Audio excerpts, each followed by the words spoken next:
Mga kapasta, pasensya po matagal tayong walang upload pero batiin ko lang po ang sarili ko ng belated happy birthday noon pong April 4 yan. 25 years old na po ako mga kapasta, napakabilis talaga ng panahon pero kailangan nating tanggapin yan. Ngayon nung birthday ko po, nagkaroon tayo ng maliit na celebration kasama ang mga bata sa tulong ni Ma'am Geraldine ng Geraldine's Diary. Ito po ang ilan sa mga pictures at videos. Grabe, may tarpaulin pa talaga ako na nagpapatunay na 25 years old lang ako.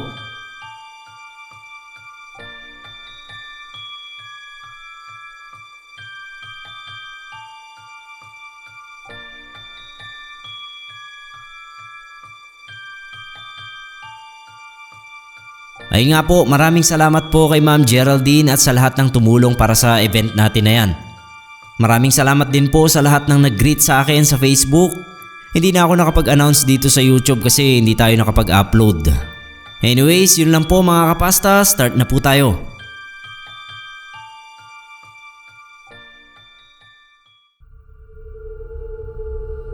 Isang magandang araw po sa ating lahat, lalo na sa inyo Sir Neb. Tawagin niyo po akong Melvin, 39 years old at isa sa mga bago niyong subscriber. Minamarathon namin ng pamilya ko ang inyong mga upload tuwing linggo. Kumbaga yun ang family bonding namin. Sa kaadikan nga namin sa pakikinig sa inyo, ay naengganyo kami ng asawa kong si Ruth na ishare na rin ang aming kwentong kababalaghan na nangyari noong nagsisimula pa lang kaming bumuo ng pamilya. Wala pa kaming mga anak noon at parehong mga young professionals kung tawagin. Bagong kasal kami at nangangapa pa sa buhay may asawa ng mga panahon na yon. Maganda rin yung trabaho naming dalawa at napag-usapan na namin noon na mag-aanak lang kami kapag nakaipon na kami ng malaking pera. Napaghandaan na namin na medyo matatagalan ang pagkakaroon namin ng anak dahil inuna namin ang pagkakaroon ng sariling bahay. Mahirap naman kasi yung nakikisama kami sa mga magulang namin. Alam nyo naman siguro ang ibig kong sabihin. Planado namin ni Ruth ang aming pagpapamilya. Alam namin na sa unang mga taon ng aming pagsasama ay kailangan naming magsipag ng husto. At yun nga ang ginawa namin. Sinubsob namin yung mga sarili namin sa trabaho. Overtime kung overtime. Dumating sa punto na hindi na rin namin maasikaso yung bahay dahil sa pagiging sobrang abala. Doon kami nakaisip na kumuha ng kasambahay. Malaking tulong sa amin yung pagkuha ng kasambahay dahil bukod sa gawaing bahay ay hindi na maiiwang bakante yung bahay namin tuwing nasa trabaho kaming mag-asawa. Kaya naman nagtanong-tanong kami sa mga kakilala at katrabaho kung saang agency magandang kumuha ng kasambahay. Long story short ay nakahanap naman nga kami ng mapapagkatiwalaan at rekomendadong agency na sinuggest ng nakakarami. Nagpadala sila ng kasambahay na medyo stereotype kasambahay nga. Yun bang mga nanggagaling sa southern part ng bansa. Tapos hindi pa siya magaling magtagalog. Nakauunawa naman at nakakapagsalita ng mangilan-ngilang Tagalog words. Pero kung minsan ay nahahaluan pa rin niya ng dialekto nila. Kaya habang natututo siyang magtagalog ay natututo rin kami ni Ruth ng dialekto niya. Tawagin na lang natin siyang Inday. Maganda yung records ni Inday mula sa agency nila. Yung dati niyang mga amo ay foreigner at Pinay na mag-asawa. Kaya lang natapos yung paninilbihan niya sa mga yon ay dahil ng ibang bansa na ang mga ito. Marunong sa lahat ng gawaing bahay si Inday. Maglinis, maglaba, magluto. Ultimo paggamit ng oven at pagbe-bake ay marunong siya. Kaya na-impress talaga kami ni Ruth. Hindi pa lalabas si Inday. Pansin namin sa kanya na kahit off niya ay narito lang siya sa bahay at nagkukulong sa kwarto. Nung tanungin namin kung bakit hindi siya gumagala kapag off niya, ay sinabi ni Inday na tamad daw talaga siyang mamasyal dahil madali siyang mapagod, lalo na kapag nasa init ng araw. Mas gusto raw niya na nasa loob lang ng bahay at nagfe-Facebook. Yun lang daw ang libangan niya.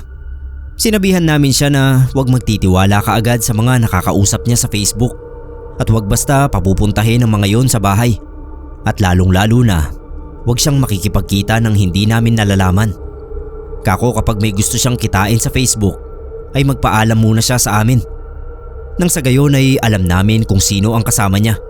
At kung gawan man siya ng kawalang-yaan ay alam namin kung sino ang pananagutin.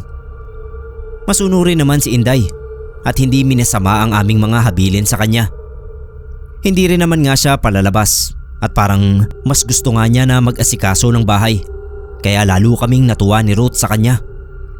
Wala akong masasabing negatibo kay Inday. Masipag siya at matalino. Hindi niya pinasakit ang ulo namin kahit kailan. Yun ang buong akala namin. At yung natuklasan naming sakit ng ulo na dulot niya ang dahilan kung bakit ako narito ngayon at nagbabahagi sa inyo ng kwentong kababalaghan. Kalahating taon na namin kasama sa bahay si Inday nung maranasan namin yung mga hindi maipaliwanag na misteryo sa bahay namin. Nung mga panahon na yon ay wala pang isang taon ang paninirahan namin ni Ruth sa bahay. Kung tama ang pagkakaalala ko ay 3 buwan pa lang kami sa bahay nang kuhanin namin si Inday. Kaya naman masasabi kong bago pa lang din kaming naninirahan dito. Tuloy ay hindi pumasok sa isipan namin ni Ruth na ang mga kababalaghan ay gawa ng pagdating ni Inday. Akala namin ay talagang may nagpaparamdam sa bahay. Ang una naming napansin noon ay yung kakaibang amoy na parabang nanggagaling sa goma ng lobo. Ilang gabi naming pinabayaan ni Ruth ang amoy na yon. Sa gabi lang namin napapansin dahil yun ang oras na mas mahaba naming ginugugol sa bahay. Sa umaga kasi ay nagmamadali kami kaya kung maamoy man namin yun ay hindi na namin pinapansin. Sa gabi kung kailan gusto na naming matulog ay tsaka yun mangangamoy at lalong titindi sa paglalim pa ng gabi. Pero dahil sa pagod ay pinagsasawalang bahala lang namin. Pero isang umaga ay hindi na nga ako nakatiis at binanggit ko na yon kay Inday.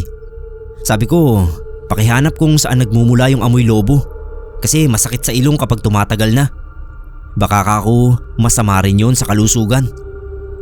Umuo naman si Inday pero nagdaan pa yung ilang araw matapos ko yung sabihin sa kanya bago nawala yung kakaibang amoy. Pero nung mawala naman yun ay napalitan ng amoy ng bulok na hayop. Kaya mas pinursige namin siya na maglinis pa. Minsan na nga siyang napagsabihan ni Ruth dahil pakiramdam namin ay nagiging pabaya na sa trabaho si Inday. Kung ano-ano na nga kasi yung naaamoy namin. Pero simula lang ang lahat ng yon. Nung maglaon ay may kinuwento na si Ruth na may nakita siyang tao sa banyo. Sa kwento ni Ruth ay naliligo siya at habang naghihilod siya sa ilalim ng shower ay naramdaman niyang may nakatingin sa kanya.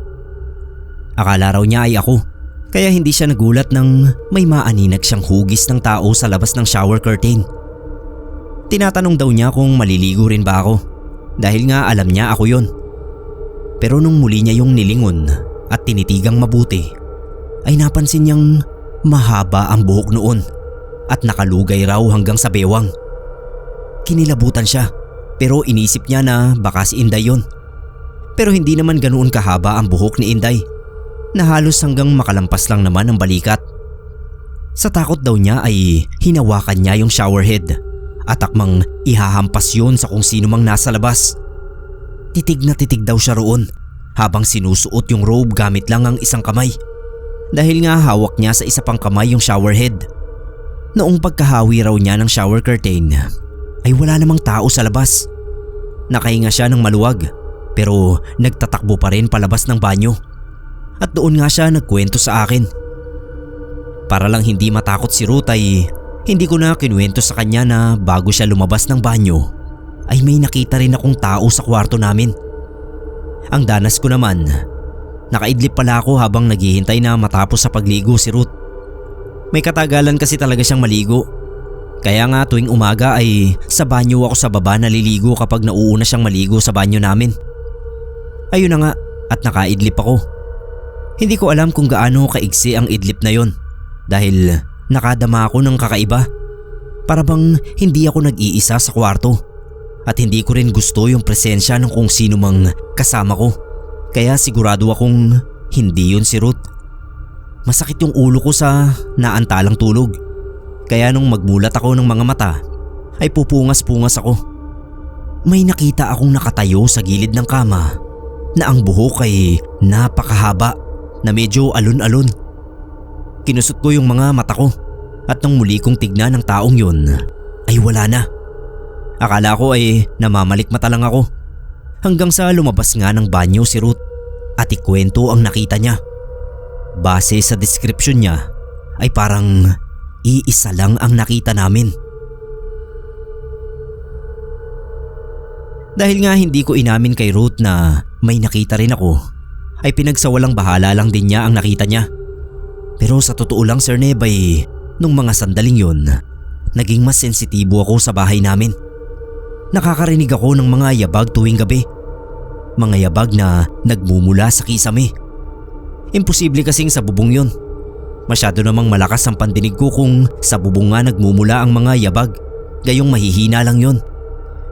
Iniisip ko na lang noon na baka daga yung may gawa ng mga yabag. Minsan kapag naliligo ako, dama ko rin na may nagmamasid sa akin. Pero hindi ko na lang pinapansin dahil natatakot ako na makita ang nakita namin noon ni Ruth. Ang bahay namin kung saan namin sinisimulan ni Ruth na bumuo ng pamilya, para bang naging katatakutan na para sa akin. Minsan gusto ko nang magsabi kay Ruth pero ayoko siyang takutin. Kaya kinimkim ko na lang ang lahat. Hindi na rin naman siya nagkwento sa akin kaya hindi ko na inungkat. Ang inisip ko ay si Inday ang tanungin kung may napapansin ba siya sa bahay. Kaya lang ay naisip kong siya ang naiiwan sa bahay. Kaya baka siya naman ang matakot kapag nagtanong ako. Nanahimik na lang ako sa lahat. Nagulat na lang ako isang araw na nagyaya si Ruth na magbakasyon daw naman kami. Napapagod na raw kasi siya sa halos isang taon na pagtatrabaho. Noon ay malapit na yung unang anibersaryo namin. Kaya naisip kong magandang ideya nga na magbakasyon kami. Naisip ko na baka kapag nakalanghap ako ng sariwang hangin, baka mapreskuhan din ang utak ko at maalis sa isipan ko yung mga nakikita at nadarama namin. Baka relaxation lang talaga ang kulang sa akin. Nagpaalam kami ni Ruth sa mga trabaho namin. 3 araw na leave lang naman para ma-celebrate na rin ang anniversary namin. Sinabi namin kay Inday na ilang araw kaming mawawala at wag siyang magpapapasok ng ibang tao sa bahay. Wag din kako siyang aalis dahil baka masalisihan siya. Bukod kay Inday ay hinabilin din namin sa kapitbahay namin sa tapat. Pinakiusap namin na pakitignan-tignan din si Inday dahil mag-isa lang ito sa bahay. Baka magkaroon ng emergency at pakitulungan na lang kako yung kasambahay namin, lalo pa at hirap siyang magtagalog. Long story short, nakapagbakasyon kami ni Ruth. Na-refresh ang utak namin at nakapagdesisyon ako na ipabless muli ang bahay pagbalik namin. Naisip ko na baka may nagagambala kami na hindi nakikita, kaya kukonsulta rin kami sa albularyo. Pagka-uwi namin sa bahay, pinakiramdaman kong mabuti yung paligid at masasabi kong okay naman ang lahat sa unang tingin. Nagpahinga lang kami saglit ni Ruth. Pagkatapos ay lumabas kami uli para ibigay yung pasalubong namin sa kapitbahay naming si Mrs. Melgar. Pasasalamat namin sa pagtingin-tingin sa bahay at kay Inday na inaabutan pa raw nito ng ulam. Pagkakita sa amin ni Mrs. Melgar ay biniro pa kami nito na na-jetlag daw yata kami. Nagkakabiruan pa nga kami nang sabihin niya na nakita niya kami ni Ruth na umuwi ng nagdaang gabi. Siyempre kumontra ako.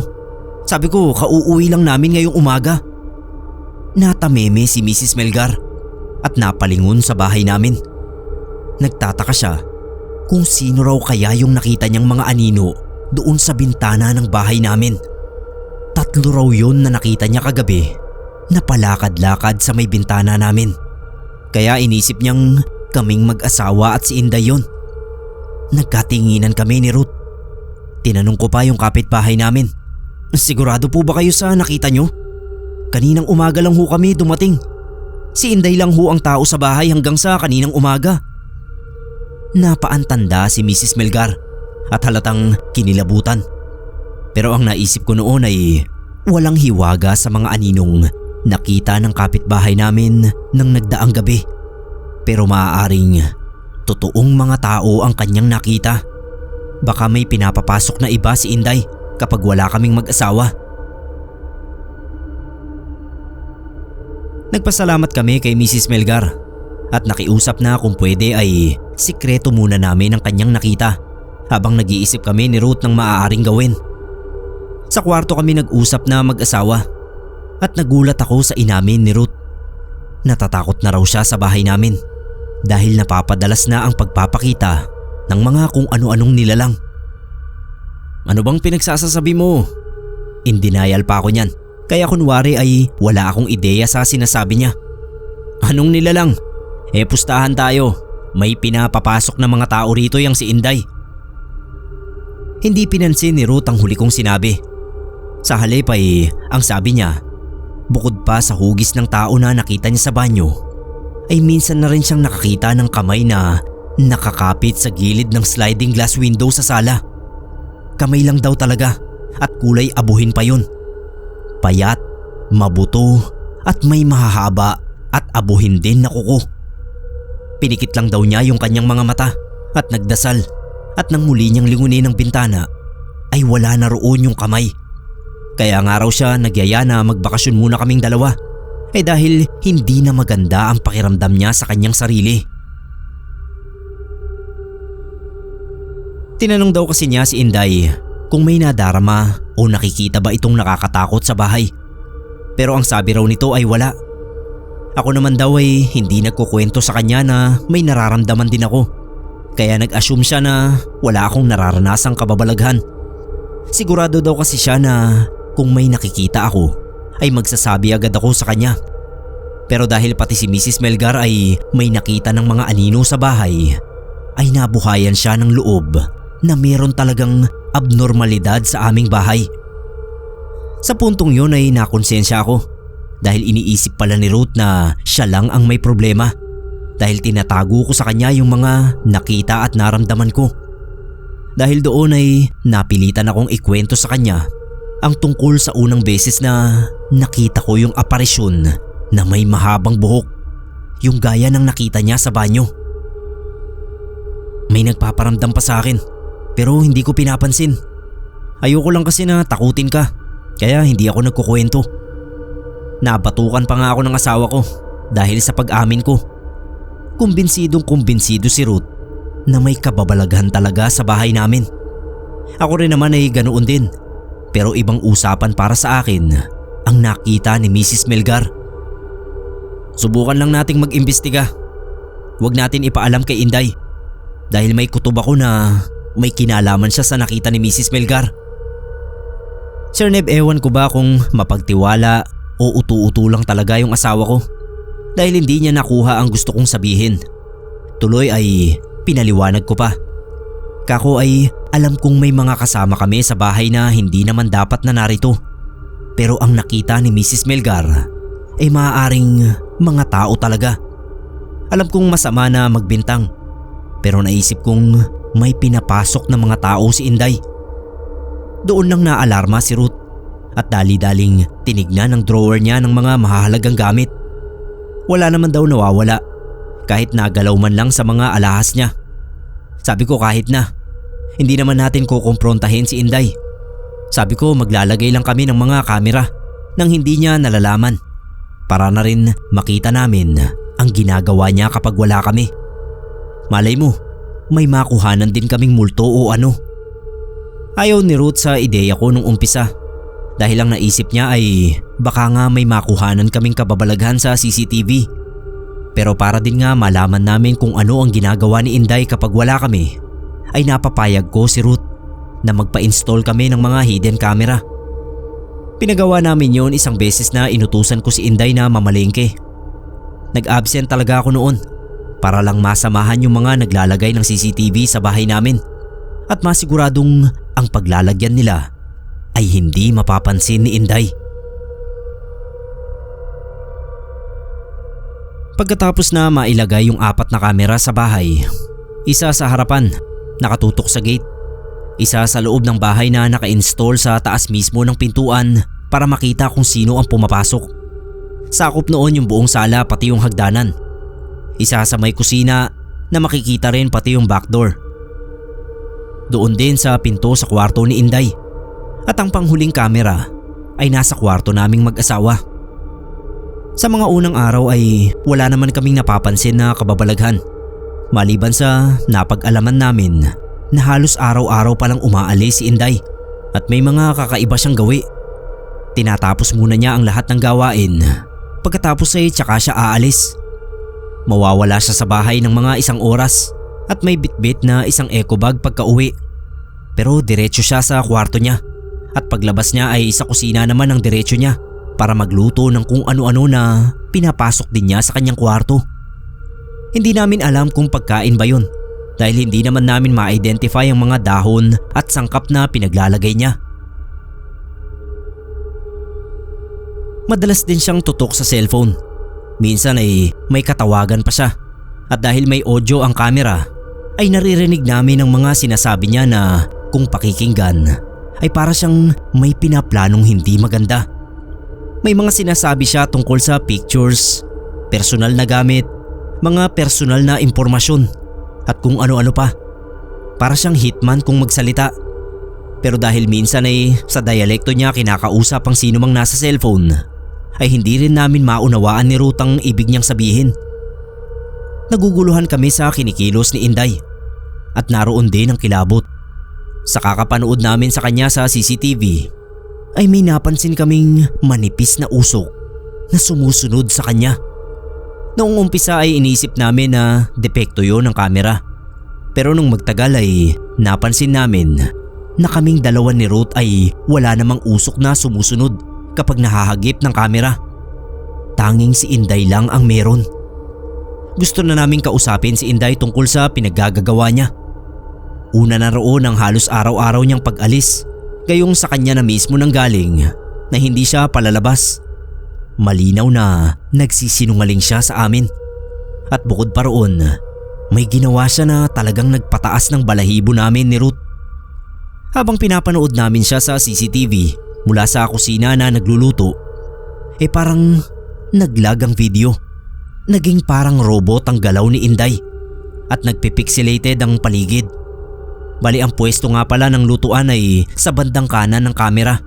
Kaya ang nakukuhanan ng video ay yung anggulong nakatagilid ang tao kapag nagluluto. Ayun nga, naglag yung video at naging pixelated. Biglang tumingala si Inday at tumingin sa kamera. Paalala ko lang po sa inyo na hindi siya aware sa pagkakakabit ng mga kamera at kahit makita pa niya yun ay hindi mahahalata na kamera dahil sa disenyo noon na kahawig ng smoke alarm namin. Tumutok ang paningin ni Inday sa kamera. Pagkatapos ay ngumiti siya ng nakakaloko. Ang nakakapangilabot pa roon ay nag-zoom in ng kusa sa mukha niya yung video. Kaya nasakop ng mukha niya ang buong screen. Napasigaw pa si Ruth dahil sa nakakapangilabot ng ngiti ni Inday. Sinara ko agad yung laptop dahil kahit ako ay nagtayuan ng mga balahibo sa mga braso. Nung mga sandaling yon ay kamuntik ko nang isugod sa ospital ang asawa ko dahil sa grabing panginginig ng buong katawan niya. Takot na takot siya at ayaw nang lumabas ng kwarto. Gusto na nga niyang paalisin si Inday pero kinausap ko si Ruth at sinabing baka may gawin si Inday na ikakasama namin kung sisisantihin namin siya kaagad. Sabi ko, kausapin muna namin. Kahit ako lang mag-isa ang kumausap sa kanya kung natatakot talaga si Ruth. Tapang-tapangan lang ako niyan pero nabahag din talaga ang buntot ko sa nakita ko. Parang nakakatakot na nga sa alaala ko yung mukha ni Inday nung nag-zoom in bigla yung kuha sa kanya. Yung itsura talaga niya roon. Alam kong may mali.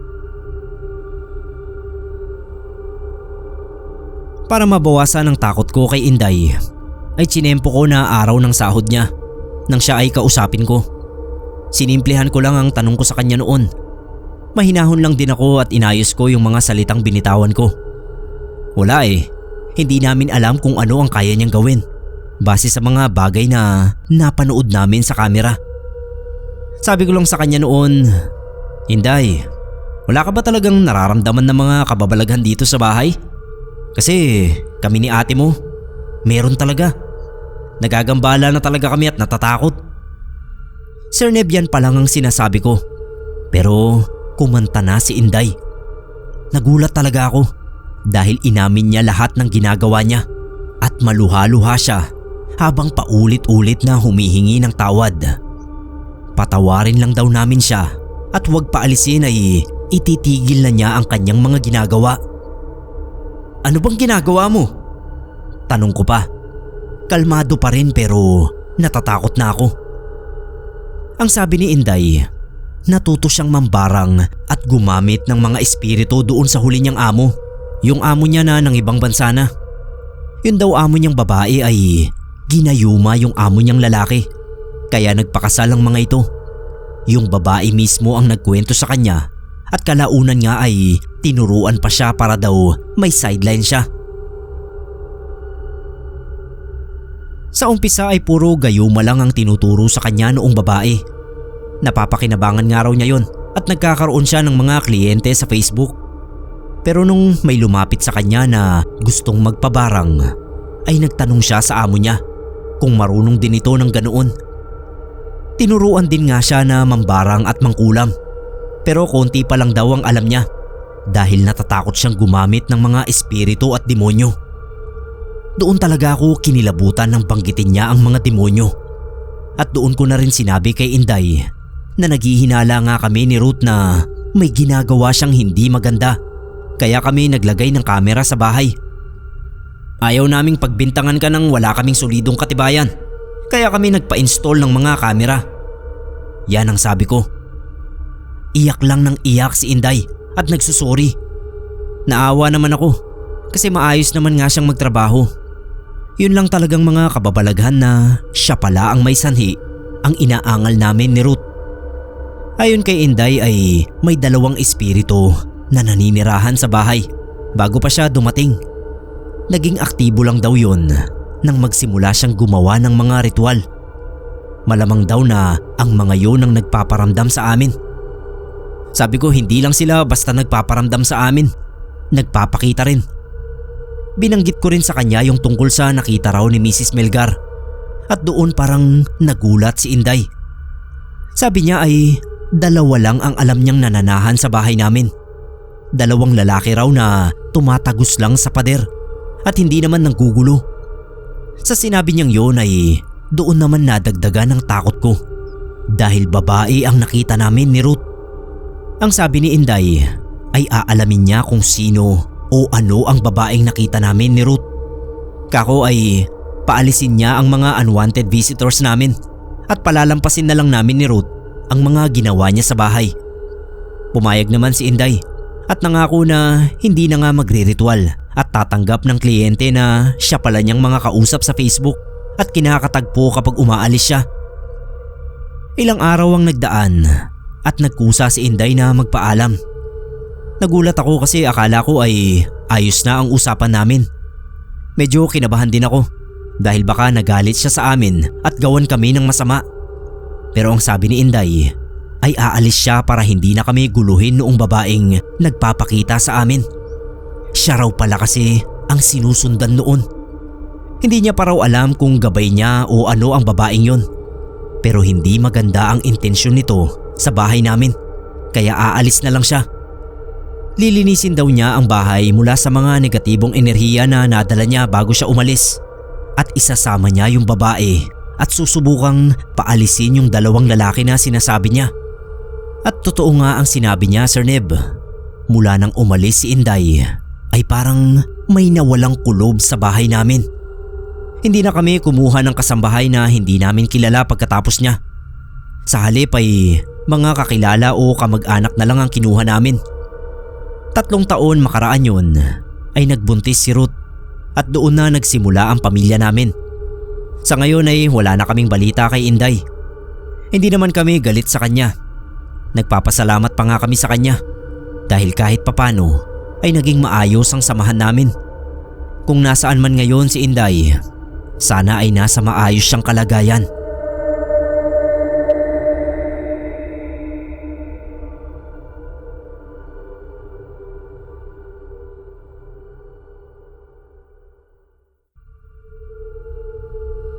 Tawagin niyo po akong Danilo. Nung ikasal kami ng asawa kong si Margie, ay niregaluhan kami ng papa ko ng bahay sa probinsya. Alam kasi niya na mas gusto kong tumira sa probinsya kaysa Maynila. Mahilig kasi ako sa nature. Si Margie ganun din, kaya magkasundo kami. Si papa mismo ang naghatid sa amin sa bahay na regalo niya. Mas excited pa nga siya kaysa sa amin na makita yon. Wala na nga pala akong mama. Teenager pa lang ako nang mamatay siya sa sakit na cancer. At hindi na ulit nag-asawa si papa. Tinuon na lang niya yung atensyon sa negosyo. Napalago niya yon ng walang kasosyo. Pagdating namin sa lokasyon, namangha talaga kami ni Margie. Kasi para sa amin, napaka-perpekto ng lugar. Malawak, mapuno at malapit din sa dagat. Tapos yung bahay na nabili ni papa para sa amin, hindi naman ganoon kalaki. Pero may 2 silid at may rooftop din na alam ni papang paborito kong parte. Sa totoong bahay kasi namin, madalas akong tumatambay sa rooftop. Ang isa pang nakakatuwa kay papa ay may 2 kasambahay na package yata sa regalo niya sa amin. Si Tasha at si Manang Josefina. Kaya raw kumuha na ng kasambahay si papa ay dahil alam niyang 3 buwan ng buntis ang asawa ko. Mahihirapan daw kung maiiwang mag-isa sa bahay kapag nasa trabaho ako. Ang trabaho ko pala ay supervisor sa isang company. At kaya sa lugar na yun kumuha ng bahay si papa ay dahil nandoon na yung bagong trabaho ko. Nalipat ako ng branch eh. Bata pa ang kasambahay naming si Tasha. 25 lang. Nakita ko sa resume nila ni Manang Josefina na pinabasa sa akin ni papa. Si Manang Josefina naman ay 50 anyos na at isang hilot sa lugar nila. Kaya siya kinuha ni papa ay para rin daw may mag-asikaso kay Margie sa mga nalalabi pang buwan ng pagbubuntis hanggang sa manganak. Nang sa gayon ay hindi siya mag-alala sa unang apo niya. Naging maayos naman ang lahat sa mga unang linggo namin sa bahay. Masasabi kong nakapamuhay kami ng simple at masaya. Hanggang isang gabi, nagising na lang ako na may bumubulong sa tenga ko na hindi ko maintindihan ang sinasabi. Napabalikwas ako ng bangon. Kinalikot ko yung tenga ko. Saglit namang nawala yung bumubulong. Pero maya-maya lang, hindi pa man ulit ako nakakatulog ay ayan na uli. Para akong may katabing nilalang na bumubulong sa akin ng kung ano. Tuluyan akong tumayo at lumabas ng silid namin. Uminom ng tubig at nagbanyo. Umasa ako na pagbalik ko sa higaan ay wala na yung bumubulong. Nagdasal ako bago pumikit. Kahit nagdasal na ako kanina bago matulog. Pero wala pa yatang ilang minuto akong nakakatulog ay ginising na naman ako nung mahinang boses na yon sa tenga ko. Hindi ko maiwasan na makaramdam ng takot. Nagsisigaw ako na kinagising ng asawa ko. Tinanong niya ako kung anong nangyayari. Sabi ko wala, baka nanaginip lang ako. Nawala na rin kasi yung bulong nang magising yung asawa ko. Kaya hindi ko na sinabi sa kanya. Ayoko rin naman na mag-alala siya. Iniiwasan ko na makaramdam ng takot o kahit na anong hindi magandang pakiramdam yung asawa ko. Dahil ingat na ingat akong may mangyari sa kanya at sa baby namin. Kung kailan wala na akong naririnig sa tenga, ay tsaka naman hindi na ako makatulog. Ginugulo na ang isip ko ng naranasan ko. Alam kong hindi yun ordinaryo, kaya iniisip ko kung ano ba talaga yun. Paano nangyari at sino ang nagmamay-ari ng boses na yun? Sobrang kaba ko na baka marinig ko uli. Pero sa halip ay tilaok na ng manok ang umalingaw-ngaw sa tenga ko. Kung kailan naman nag-umaga na, tsaka pa ako nakatulog. Kaya tinanghali ako ng gising at hindi ako nakapasok sa trabaho. Habang kumakain kami ng pananghalian, inusisa ni Margie kung gaano raw ba kasama yung napanaginipan ko. Bakit ganoon na lang yung reaksyon ko kagabi at hindi pa talaga ako nakatulog. Hindi raw tuloy ako nakapasok sa trabaho. Nagkaila ako. Sabi ko nakalimutan ko na yata yung detalye ng panaginip ko. Basta nakakatakot. Kaya akala ko kako ay totoong totoo. Pinaalala sa akin ng asawa ko na magdasal bago matulog. Sabi ko naman sa kanya hindi ko nakakalimutan yon. Matik na kako na hindi ako makakatulog kaagad kapag hindi ako nagdasal. Habang nag-uusap kami ay sumabat si Manang Josefina. Aniya, napapaligiran kami ng mga puno. Kaya posible raw na may nanggugulo sa pagtulog ko. Lalo at bago pa lang kami sa lugar na yon. Tinanong ko si Manang kung anong ibig niyang sabihin. Natural lang naman ka ako na managinip ng masama ang tao paminsan-minsan. Sa isip ko, wala naman akong sinabi sa kanya na may bumubulong sa tenga ko. Kaya hindi ako nakatulog ng maayos. Pero pinaliwanag niya sa akin na kung minsan daw ang masamang panaginip ay dulot din ng masasamang elemento sa paligid. Napatango-tango na lang ako. Matapos yun ay sinamaan naman ako ng pakiramdam. Nilagnat ako kaya hindi na naman ako nakapasok sa trabaho. Tapos suka ako ng suka. Hinala ni Manang Josefina ay may masamang elemento kaming kasama sa loob ng bahay. Ang opinyon naman ni Tasha baka raw napaglilihian ako ng asawa ko. Hindi ko na lang inintindi yung magkaibang hinala nila. Ang asawa ko ang sinunod ko na magpatingin ako sa doktor. Bumuti naman yung kalagayan ko ng mga ilang araw. Pero hindi pa naglilipat linggo ay sumama ulit ang pakiramdam ko. Hindi ko maintindihan kung bakit. Hilong-hilo ako at halos hindi makagulapay. Dadalhin nga sana uli ako sa doktor ng asawa ko. Kaso bigla namang bumuti yung pakiramdam ko nung paalis na kami. Kaya hindi na ako nagpadala. Sabi ko na lang, inom na lang muna ako ng over-the-counter na gamot. Nagpabili ako kay Tasha. Noon nagsimula yung kakaibang pakiramdam ko na ang gusto ko lang na magsilbi sa akin ay si Tasha. Siya ang lagi kong inuutusan para lagi ko siyang makita at makalapit sa kanya. Parang mas gusto ko pa siyang katabi kaysa kay Margie. Pero sigurado ako na wala akong gusto sa kanya. Kaya hindi ko maintindihan kung bakit ganoon ang nangyayari sa akin. Ayokong sabihin sa asawa ko yun. Siyempre sasama lang yung loob niya kapag nalaman niyang may ganoon akong pakiramdam. Pumasok agad sa isip ko na baka ginagayuma ako ng kasambahay namin. Isang beses ay inutusan kong pareho sina Manang at Tasha sa labas. Pinapunta ko sila sa palengke para medyo matagal.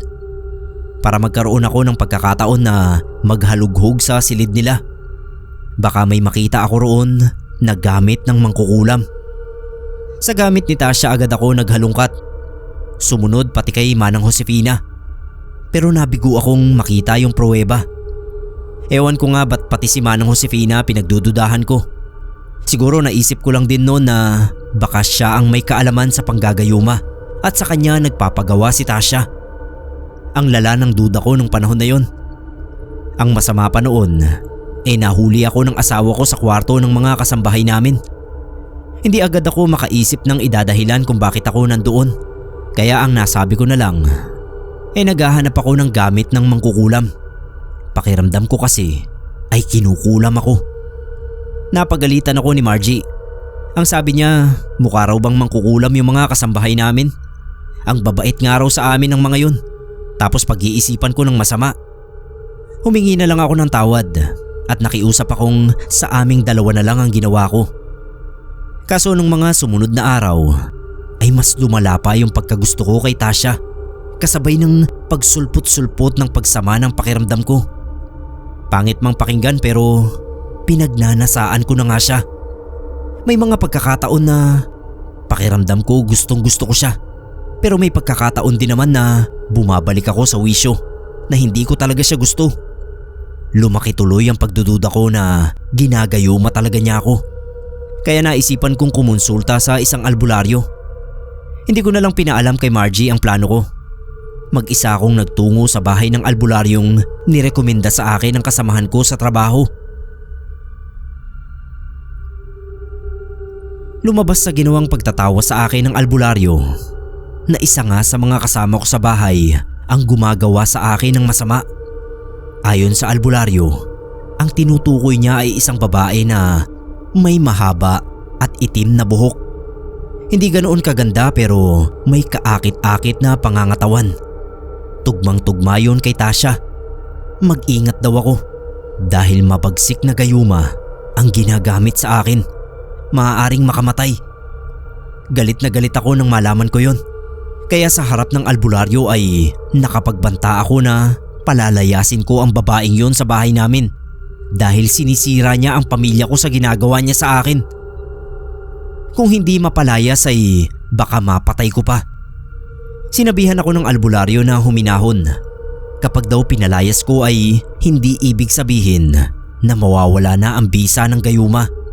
Mas lalo ko lang daw pahihirapan ang sitwasyon ko dahil tsak na hahanap-hanapin ko yung babae saan man siya magpunta. Hahabulin ko raw dahil sa epekto ng gayuma. Siyempre hindi ko gugustuhin na mangyari yon. Kaya mas maigi raw kung pag-isipan ko rin munang mabuti ang magiging hakbang ko.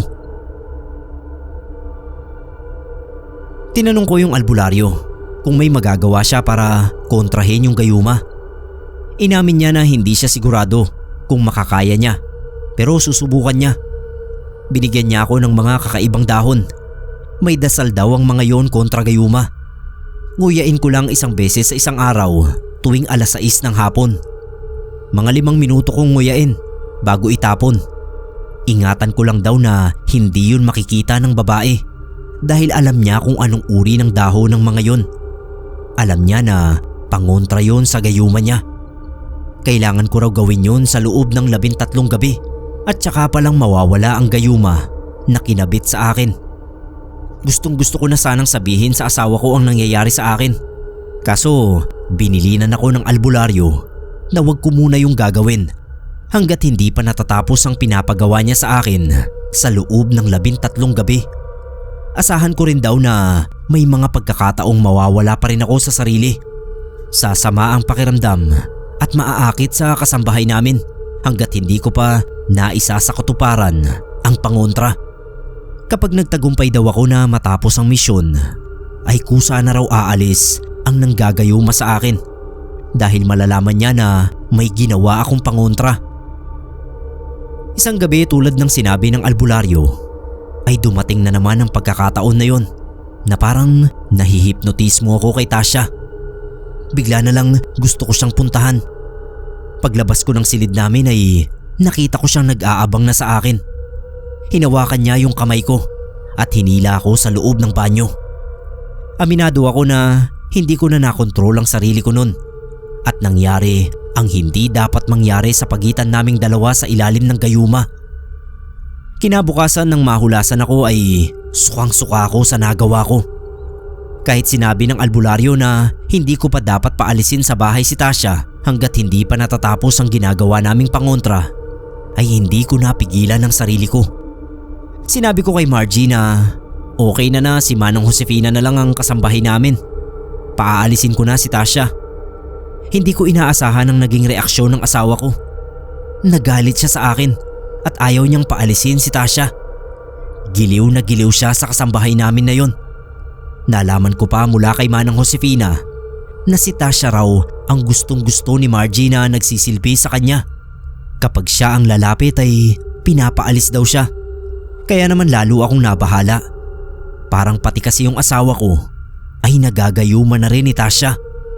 Pinapasunod niya sa kagustuhan niya para siguro hindi makahadlang sa panggagayuma na ginagawa niya sa akin. Gulong-gulo ang isip ko. Kaya nagdesisyon ako na palayasin na si Tasha kahit hindi pa oras. Ayoko na kasing maulit ang nangyari sa amin at ayoko rin na mapasa ilalim sa gayuma niya, pati yung asawa ko. Kinumpronta ko siya at sinabihan na ngang umalis. Pero nagalit siya at nagbanta na papatayin niya ang mag-ina ko kapag pinilit ko siyang paalisin. Mahirap daw siyang kalaban. Sabay pakita niya sa akin ng dahon na nginunguya ko tuwing 6:00 ng gabi. Nakuha raw niya yun sa basurahan. Hindi raw siya natatakot doon. Dinurog pa niya sa kamay niya at saka sinubo at nakakalokong nginuya-nguya sa harapan ko. Napagalitan ako ng albularyo nang malaman na hindi ako tumupad sa usapan namin na hindi ako gagawa ng anumang hakbang na taliwas sa plano hanggat hindi ko pa natatapos ang pinapagawa niya sa akin. Pero sinabi ko rin sa kanya na nakuha ni Tasha sa basurahan ang dahon na may dasal na nginunguya ko tuwing 6:00 ng gabi. Lalong nabahala ang albularyo. Napakabata pa raw na mangkukulam ni Tasha. pero napakabagsik na at marami nang alam. Isang pangontra na lang daw ang nalalaman niya na pwede niyang ipagamit sa akin. Kapag hindi pa rin umubra ay maghanap na lang daw ako ng ibang albularyo. Kukumpletuhin lang muna raw niya ang dasal na yon bago ibigay sa akin. Natakot ako sa sinabi niya kasi papaano nga kung hindi talaga umubra. Natakot ako hindi para sa sarili ko kundi para sa mag-ina ko. Dahil wala pa akong magawa, kaya nakipagkasundo muna ako kay Tasha na susundin ko ang mga gusto niya. Basta wag na niyang isali sa panggagayuma ang asawa ko. Tinawanan niya ang sinabi ko dahil hindi raw niya ginagayuma ang asawa ko. Sadyang nagustuhan lang daw nito ang pagiging maalagain at maalalahanin niya, kaya naging paborito siya. Pinitsarahan niya ako at sinandal sa dingding at saka pabulong na sinabi sa akin na sa kanya lang daw ako at walang magagawa ang kahit na sinong albularyo. Tapos bumigkas siya ng mga salitang hindi ko maintindihan. Pabulong yun. Biglang bumalik sa isip ko yung mga unang gabi na narinig ko yung mga bulong na yon na hindi nagpatulog sa akin. Noon ko na kumpirma na siya pala ang may-ari ng nakakatakot na boses na bumubulong sa tenga ko. Natakpan ko yung tenga ko dahil paulit-ulit niya yon na ginawa hanggang sa namalayan ko na lang na hinahalikan na niya ako. At sa pangalawang pagkakataon ay naulit ang nangyari sa amin sa banyo. Tapos ay may sinabi siya sa akin. Gusto raw niya ng relasyon. Gusto niya na mahalin ko siya ng higit sa pagmamahal ko sa asawa ko. Hindi ako kumibo. Pagbalik ko sa albularyo ay binigyan niya ako ng kwintas.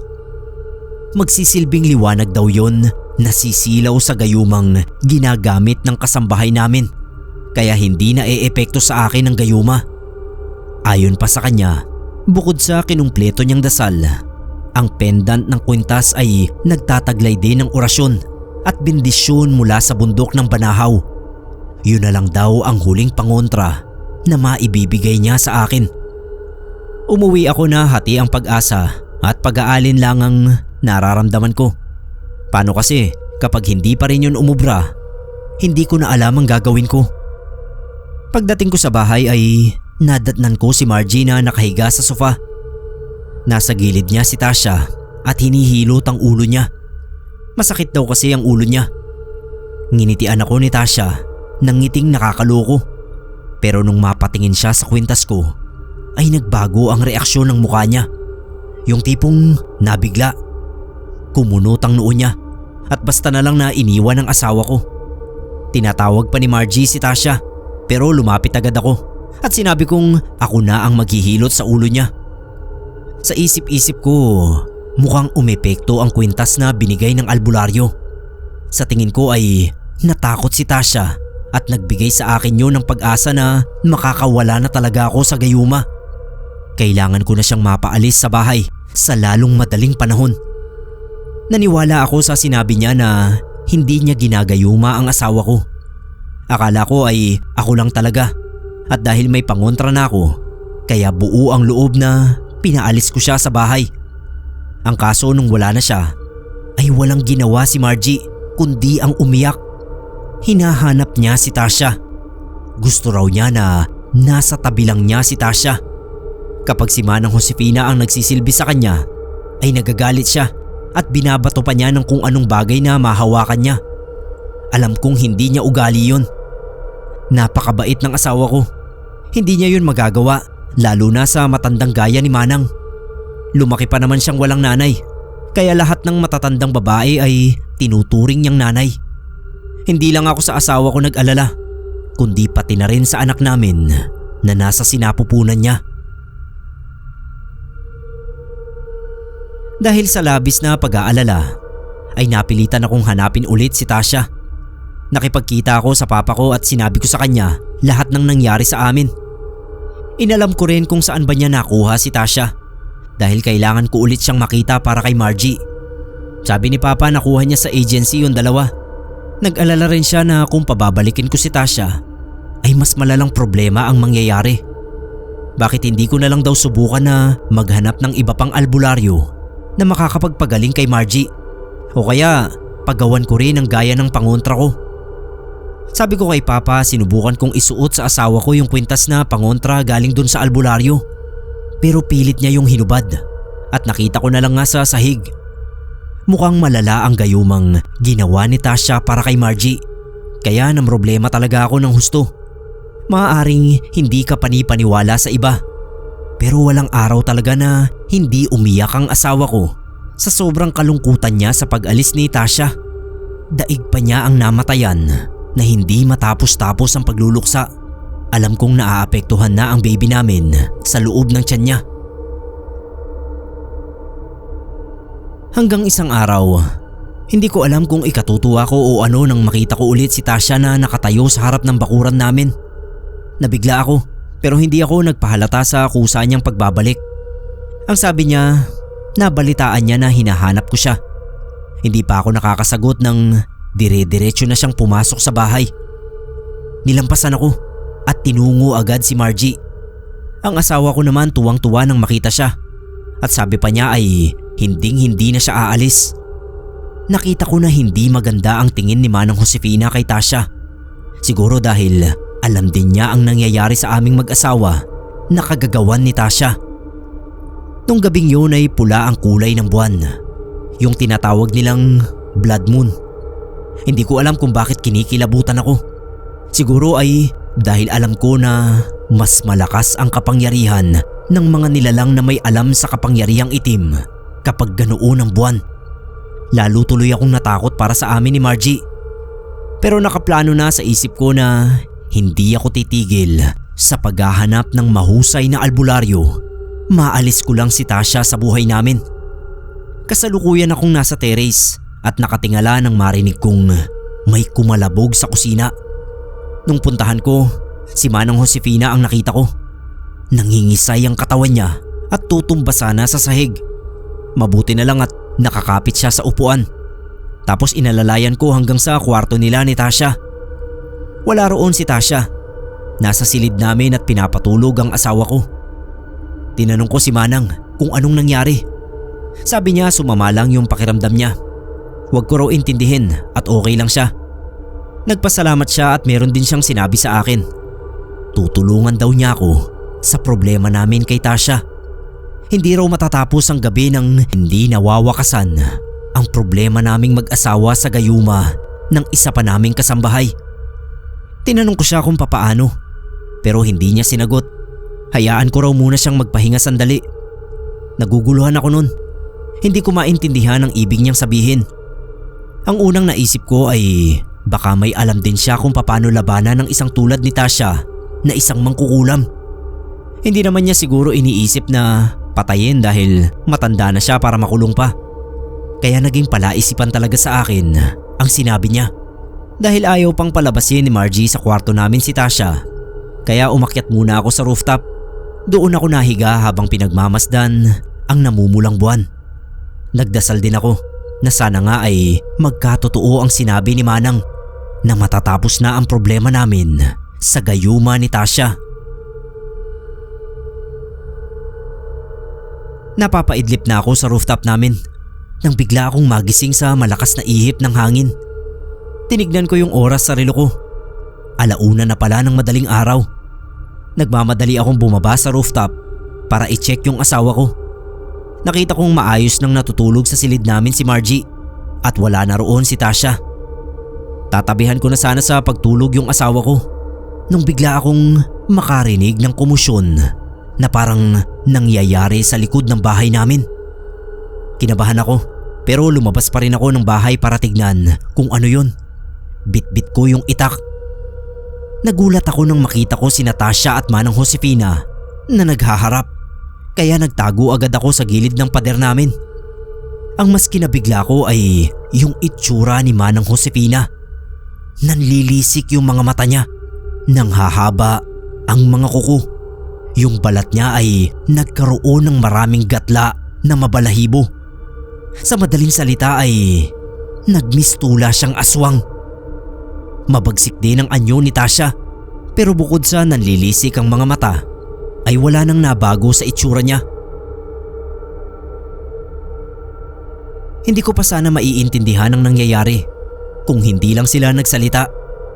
Ani Manang Josefina, binalaan na raw niya si Tasha na tantanan kami pero hindi raw nakinig sa kanya. Sumagot naman si Tasha, bakit daw hinahadlangan siya ni Manang? Hindi naman daw niya hahadlangan ito na makuha ang sanggol sa tiyan ni Margie. Pero giniit ni Manang na wala siyang masamang intensyon sa sanggol. Nakakapanindig balahibo ang tawa ni Tasha. Hindi raw siya naniniwala na hindi magkakaroon ng interes ang isang aswang na gaya ni Manang Josefina sa isang buntis at sanggol sa sinapupunan. Nanlalaki ang ulo ko sa pagkabigla sa nasaksihan at narinig ko. Hindi ako makapaniwala sa mga yun. Gusto ko sanang makisabat pero hindi ko na nagawang lumabas sa pinagtataguan ko nang magsimula silang maglaban.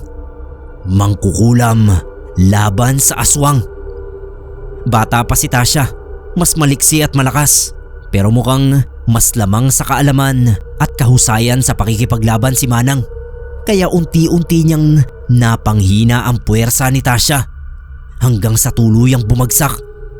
Ako naman parang nauupos na kandilang dahan-dahang napasalampak ng upo sa gilid ng bahay namin.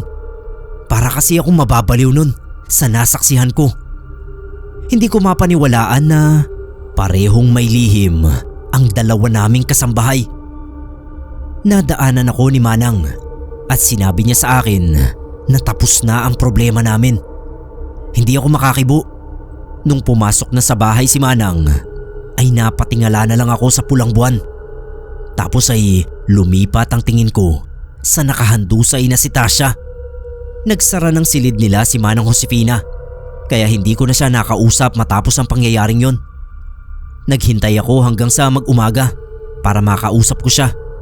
Bukod kasi sa gusto ko siyang pasalamatan, ay gusto ko ring usisain ang tungkol sa pagbabago ng anyo niya sa pagiging aswang niya. Pero hindi pa rin siya lumalabas ng silid. Kinukutuban ako ng hindi maganda kaya kinatok ko na si Manang Josefina. Hindi siya sumasagot. Parang imposible naman na napahimbing pa ang tulog niya. Pinagpatuloy ko yung pagkatok ko pero wala pa ring tugon kaya kinuha ko na yung duplicate na susi ng kwarto nila. Nung buksan ko ang pinto ay wala na siya roon. Tapos bukas ang bintana. Naisip ko na umalis na siya at doon siya dumaan sa bintana. Hindi ko alam kung natakot ba siya dahil alam ko na rin ang lihim niya o may iba pa siyang dahilan sa pag-alis niya. Si Margie naman matapos mawala si Tasha ay wala siyang matandaan sa mga nangyari. Pilit niyang inaalala si Tasha pero ang huli lang daw niyang natatandaan ay nang magpatimpla siya ng kape sa dalaga. Pero tsaa ang inabot sa kanya. Mas mabuti raw yon para sa buntis kaya ininom na niya. Bukod doon ay wala na siyang ibang matandaan. Kinilabutan siya nang ikwento ko sa kanya ang mga nangyari. Pati yung araw-araw niyang pag-iyak nang mawala sa amin si Tasha. Pero hindi ko na lang binanggit ang nangyari sa amin ng kasambahay sa loob ng banyo. Si Papa ang nag-asikaso sa labi ni Tasha. Noon niya natuklasan na ang lahat ng impormasyong nakalagay sa resume ng dalawa ay parehong hindi totoo. Nakalusot yon sa agency na pinagkuhanan niya sa kanila. Mula noon ay hindi na kami kumuha ng kasambahay. Nakiusap na lang ako sa tiyahin ko na kung pwede ay siya na muna ang makasama ni Margie kahit hanggang makapanganak lang. Pumayag naman. Sa kabila ng mga nangyari, laking pasasalamat ko pa rin na walang nangyaring masama sa mag-ina ko. Sa ngayon po 3 na yung anak namin at dito pa rin kami nakatira kung saan nakasama namin dati ang 2 kakaibang kasambahay na parehong may lihim.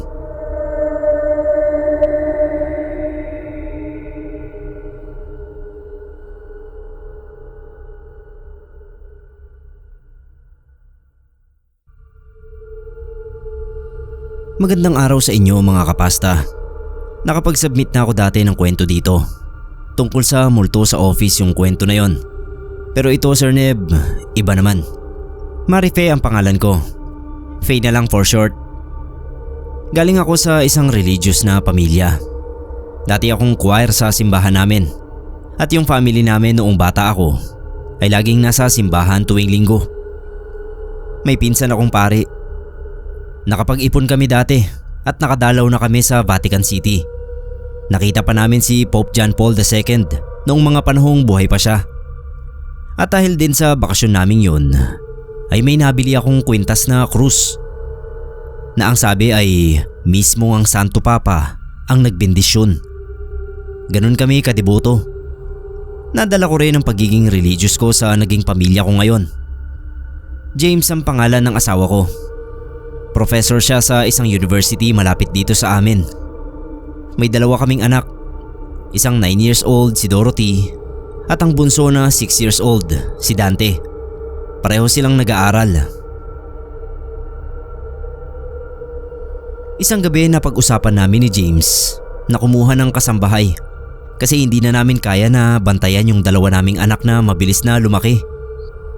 Same lang sila ng school na pinag-aaralan. Usually kapag school days, hinahatid lang namin sila sa school.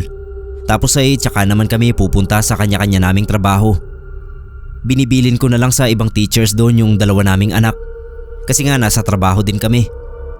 Hindi pwedeng basta-basta na lang aalis sa trabaho para lang i-check yung mga anak namin. Kapag weekends naman, tsaka lang kami nagkakaroon ng time para gawin yung mga gawaing bahay. Na sobrang hassle. Kasi syempre buong week ka nang pagod sa pagtatrabaho. Tapos gagawin mo pa yung mga chores sa bahay. Pumayag na ako na kumuha ng kasambahay. May dumating isang linggong hapon sa bahay. Babae na una akala ko mga 30 o 40 na ang edad. Yung porma niya halatang probinsyana. Ang pakilala niya sa amin, Rachel ang pangalan niya. Pinapasok namin siya. Gusto niya raw mag-apply bilang kasambahay namin. Nakita ko naman na mukhang mabait, mahinhin kung magsalita, malinis sa katawan. Napag-usapan namin ang ilang rules sa bahay. Mga dapat at hindi dapat gawin. Okay din daw sa kanya na stay in kasambahay. Kwento niya sa akin, galing daw siyang Leyte. Kaso nung lumalaki na yung mga kapatid niya ay kinailangan niyang huminto sa pag-aaral. Naghanap daw siya ng trabaho. Nakapunta na raw siya sa iba-ibang lugar. At sobrang dami na raw niyang experience sa iba-ibang klaseng trabaho. Naging bantay daw siya sa bakery, janitor sa call center, waitress. Hanggang sa napadpad daw siya dito sa lugar namin. Sabi niya 26 pa lang daw siya. Nagulat ako kasi mas matanda talaga siyang tignan. Sa unang buwan niya sa amin, wala naman akong naging reklamo. Mabilis matuto sa mga gawaing bahay. At saka masipag naman talaga itong si Rachel. Naging mas magaan yung buhay namin ni James dahil kay Rachel. At pansin ko rin naman na magaling siyang makisama sa mga bata. Tuwang-tuwa itong si Dorothy at Dante kapag pinapayagan ko silang lumabas kasama ni Rachel para maglaro sa park. Yun din kasi yung oras kung kailan kami naglalabing-labing ni Mister. Sabi ko nga wag muna kasi parang hindi ko pa kayang mag-anak ng ikatlo. Sabi ko mag-enjoy muna kami sa buhay na dalawa lang ang anak. Ang laking tulong talaga sa amin ng serbisyo ni Rachel. Kaso sa simula lang pala ang lahat ng yun. Nung tumatagal na ay tsaka ko lang napansin yung kakaibang mga bagay na ginagawa nitong si Rachel. Nakakapagtaka na sa dami ng ginagawa niya sa umaga, aktibo pa rin siya kahit na gabi na. Madalas siyang lumabas sa kalagitnaan ng gabi. Hindi ko rin alam kung anong ginagawa niya nung una. Akala niya siguro hindi ko siya nakikita. Pero manipis lang kasi yung tulog ko. Kaya konting ingay lang. Mga yapak sa kusina, pagbukas ng pinto, nagigising na ako sa kwarto. Nung una kong nakita yun, naisip ko baka may tinatawagan sa cellphone niya. Naririnig ko kasi lagi yung boses niya na may kausap. Hindi ko lang ma-pick up kung ano yung eksaktong pinag-uusapan.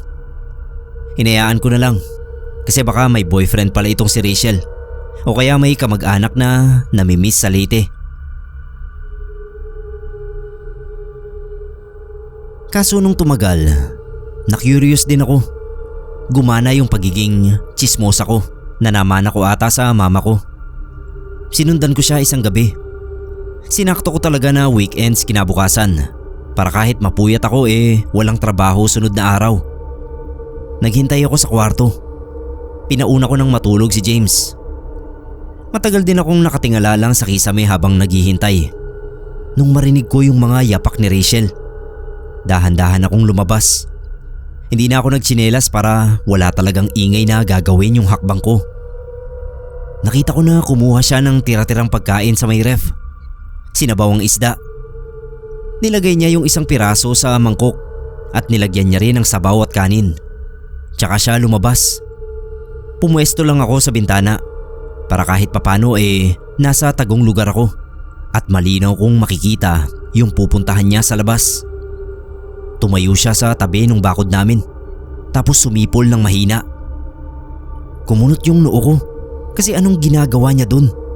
Sinong tinatawag niya? At bakit siya may dalang pagkain? Nasagot naman agad yung katanungan ko nung biglang may lumitaw na pusa galing sa labas. Bumaba yun sa paanan ni Rachel at saka niya binigay yung pagkain. Yun naman pala, mali yung masamang kutob ko na may gagawin na kakaiba si Rachel. Pabalik na sana ako nung marinig ko na magsalita si Rachel. Kinakausap niya yung pusa. Tinatanong niya kung ano raw ba ang dapat niyang gawin, kung sino raw ba ang dapat niyang unahin. Sumagot naman yung pusa pero ngiyaw lang. At habang ngumingiyaw yung pusa, para bang naiintindihan ito ni Rachel. Hindi ako makapaniwala nung gabing yun. Bumalik ako sa kama at nahiga katabi ng asawa ko na malakas nang naghihilik. Pero hindi ko na yun pinansin. Isa lang ang nasa utak ko. Bakit kinakausap ni Rachel yung pusa? Isa sa mga naisip ko na baka may problema sa pag-iisip si Rachel. Na baka iniisip din niya na naiintindihan niya yung pusa kahit hindi naman. Napuyat ako nung gabi na yun. Kasi syempre, kung sakaling may problema siya sa pag-iisip, baka maging sagabal yun sa pag-aalaga niya sa mga anak namin. Ang hirap pa niya na baka siya pa yung makasakit sa kanila. Nung mag-umaga, nagdesisyon ako na kakausapin ko si Rachel. Itatanong ko kung ano yung nakita ko at kung bakit ganoon siya umakto. Sakto nung umaga na yon ay may pupuntahan sila James kasama yung dalawang bulinggit. Sabi ko medyo tagalan nila kasi may sasabihin ako kay Rachel. Naguhugas ng pinagkainan si Rachel nang lumapit ako. Hindi na ako nagpaligoy-ligoy pa. Sinabi ko na agad yung gusto kong sabihin. Inuna ko yung napansin kong gabi-gabi niyang paglabas ng bahay. Nakalaunan nag-trigger ng pagiging tsismosa ko. Kaya nung nagdaang gabi ay sinundan ko siya. Doon ko nakita yung pusa na pinakain niya at kinausap. Habang sinasabi ko yun, hindi siya sa akin nakatitig. For some reason wala sa akin ang atensyon niya. Nasa kwintas na suot ko. Yung may krus na galing pang Vatican. Pumalakpak ako. Doon na natauhan si Rachel at bumalik siya sa dati niyang ulirat. Tinanong ko kung bakit siya nakatingin sa kwintas ko. At ang sabi niya, wala lang daw. May ganoon din daw kasi yung kapatid niya. Ayoko na sanang ulitin yung sinabi ko. Pero syempre ginawa ko pa rin. Pinaliwanag niya sa probinsya daw kasi nila ay tinuturing na suwerte ang mga pusa. Lahat ng klase ng pusa ay kaibigan nila. Mapaitim man, orange o puti. Lalo na raw yung mga pusang kalye. Madalas daw nilang ipakain dito yung mga tirang ulam sa gabi. Mas mabuti raw kung kakausapin mo ang mga pusa habang pinapakain. Sa ganoong paraan daw ay mas bibigyan ka nito ng pabor sa hinihingi mong swerte. Tinitigan ko siya sa muka. Hindi ko mawari kung nagsisinungaling ba siya o hindi. Pero sapat na rin naman na paliwanag sa akin yun. Kasi alam ko na may mga kakaiba talagang kaugalian lalo na sa mga liblib na probinsya. Malay ko ba kung sa lugar nila totoong swerte ang mga pusang itim. Dito kasi sa amin ang sabi, malas daw. Iwasan daw kung sakaling makasalubong sa daan. Kahit papano ay nabawasan ang pangamba ko. Dumaan ulit ang mga araw at normal naman ang lahat. dumalang na yung paglabas-labas ni Rachel sa gabi. Ginagawa niya pa rin yun minsan, pero alam ko para lang pakainin yung pusa na naging close niya ata. Lagi niya pa rin itong kinakausap.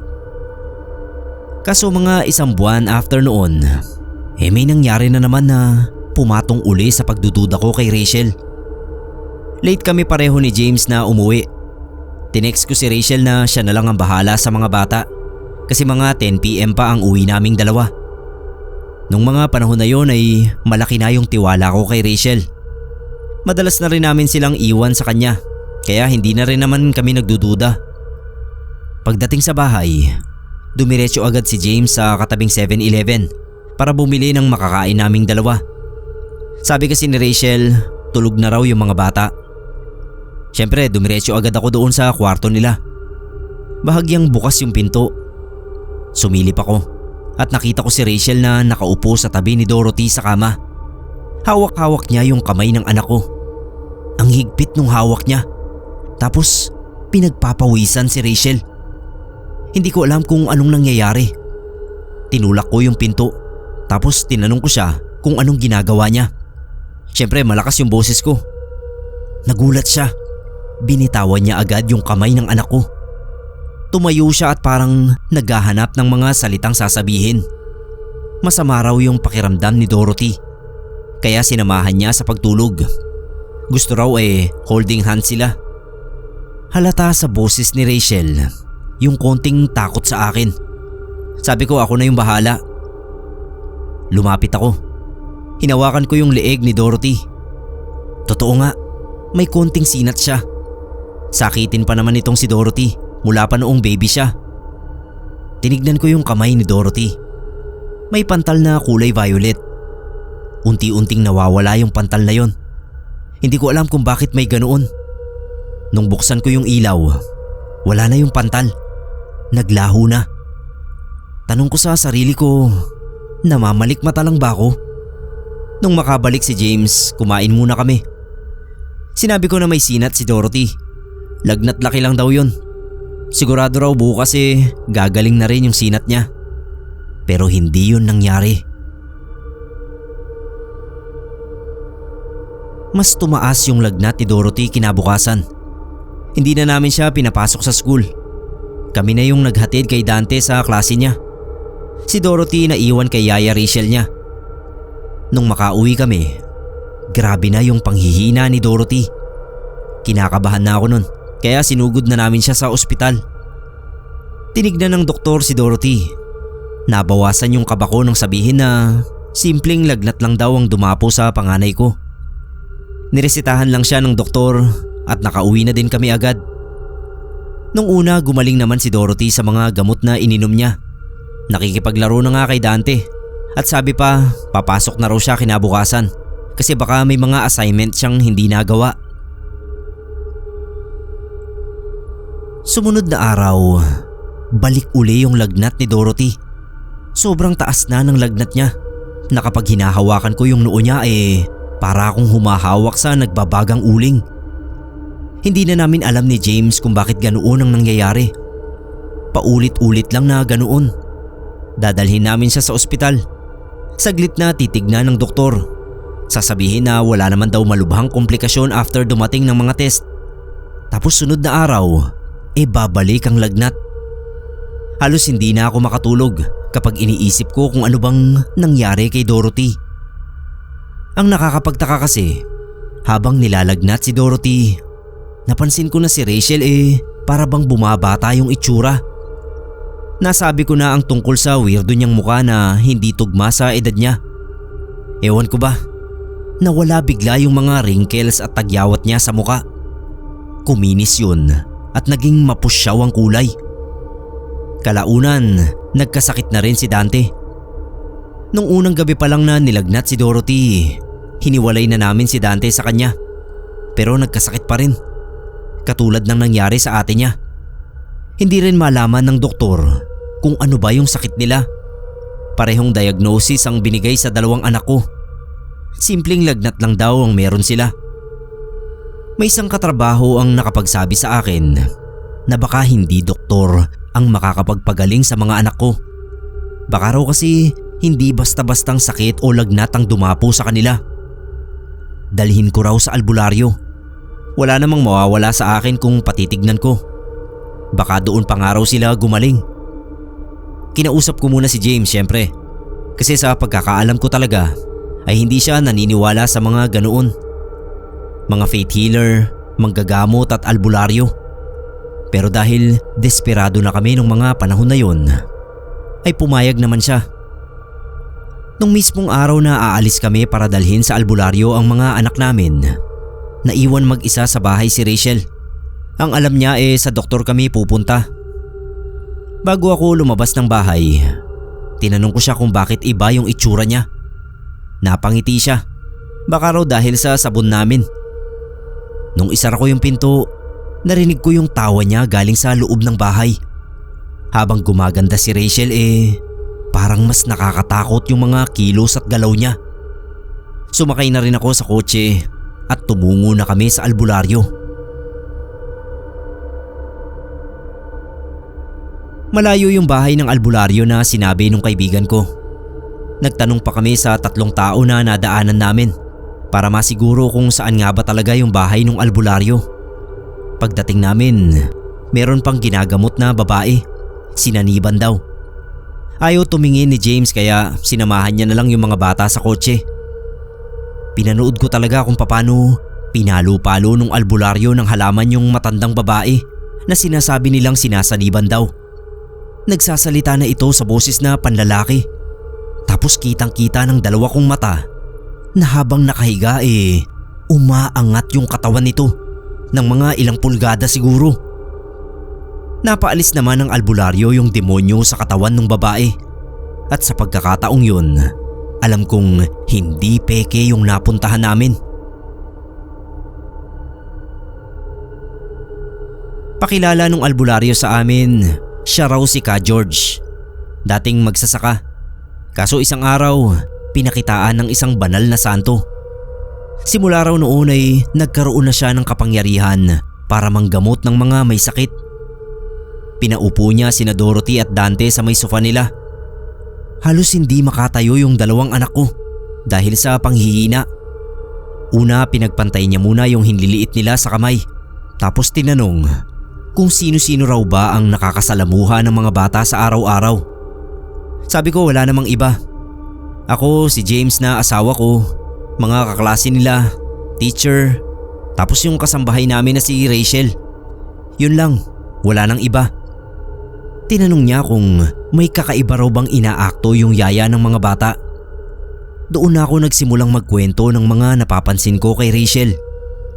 Una syempre yung paglabas niya tuwing gabi at yung pakikipag-usap niya sa pusang itim. Sunod yung minsang naabutan ko siya na hawak-hawak yung kamay ni Dorothy na pinagpapawisan. Panghuli yung napansin kong biglang pagganda ng itsura ni Rachel habang nilalagnat yung 2 anak namin. Umiling-iling si Ka George. Nag-sign of the cross pa. Napasok daw kami ng isang kakaibang uri ng aswang.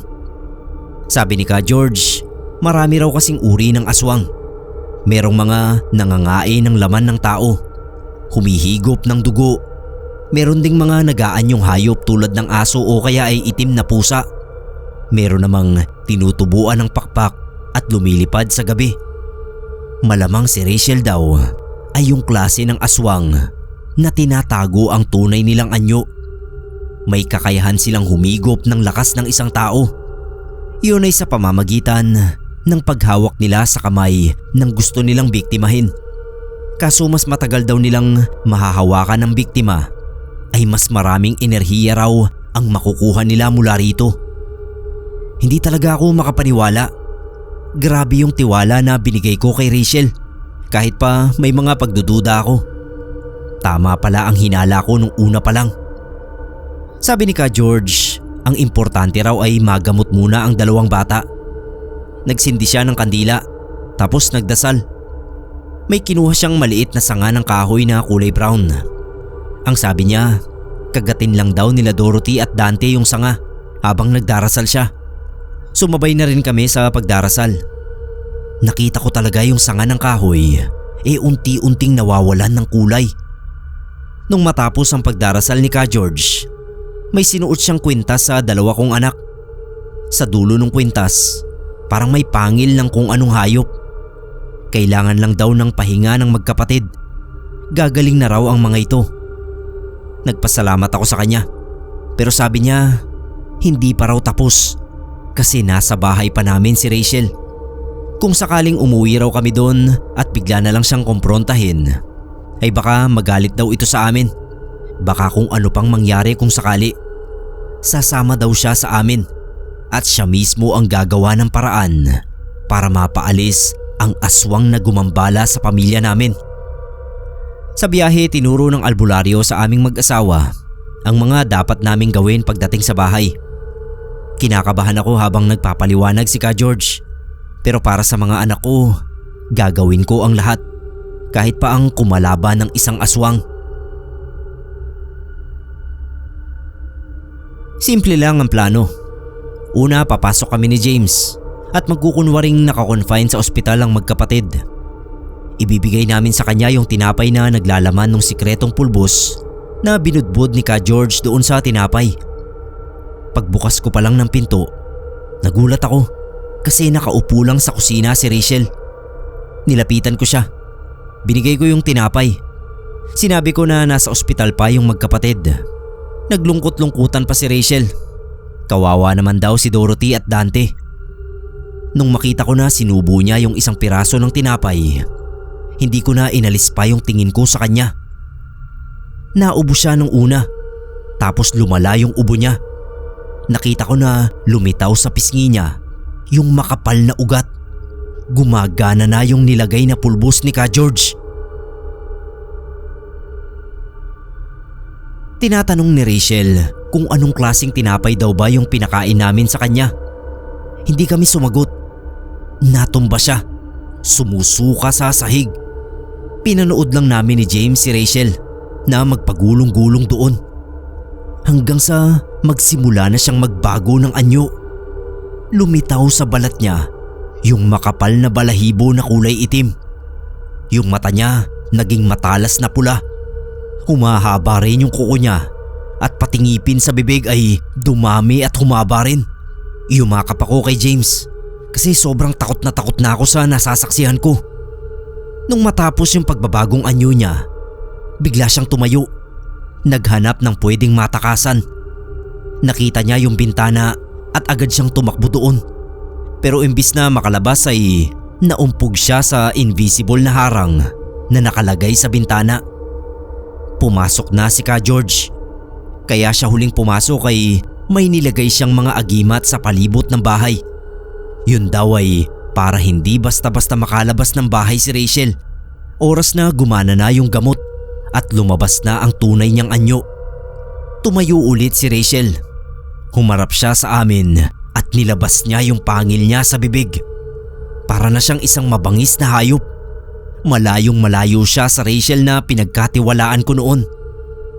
Sabi ni Ka George, wag daw kaming matakot kasi dahil sa epekto nung pinakain namin sa kanya ay paniguradong wala ng lakas si Rachel. Malamang ay nagtatapang-tapangan na lang daw ito para matakot kami. May hinugot siyang buntot pagi galing sa dala niyang bag. Tapos nilatigo niya yung sahig.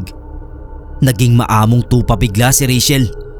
Lumuhod siya sa sahig at nagmakaawa kay Ka George na wag daw siya nitong sasaktan. May kinuha pa si Ka George sa bag. Tali na kulay itim.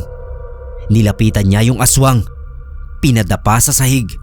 Tsaka niya ito sinimulang talian sa buong katawan. Nilagyan niya ng busal yung bibig ni Rachel. Nagpatulong siya sa amin na ilabas si Rachel at dalhin doon sa tricycle na pinasunod niya sa kotse namin. Doon niya kinarga ang katawan ni Rachel. Tinanong ko si Ka George kung anong gagawin nila kay Rachel. Ang sabi niya, hindi naman daw niya papatayin yung aswang na yon. Kasi hindi rin daw kaya ng konsensya niya na pumatay kahit na isa pa itong aswang.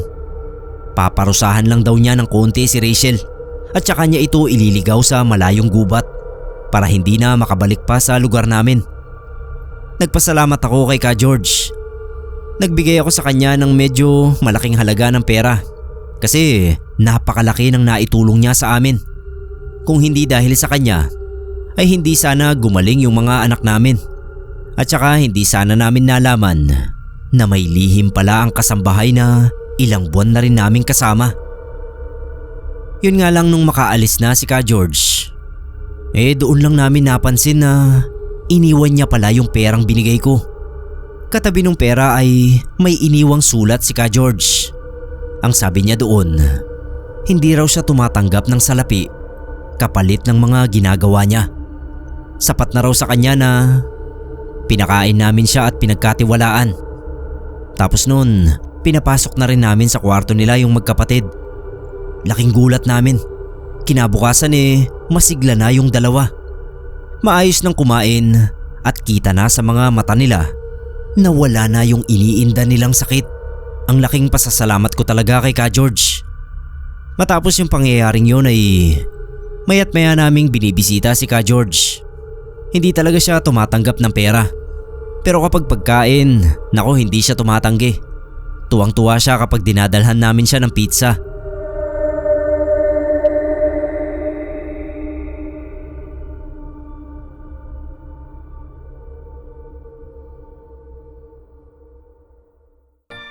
Hello po mga kapasta, mabilis ang greet lang po, sobrang late na. Belated happy birthday, dapat noong March 29 pa pero habol na lang po. Happy birthday kay Raven Ravanes.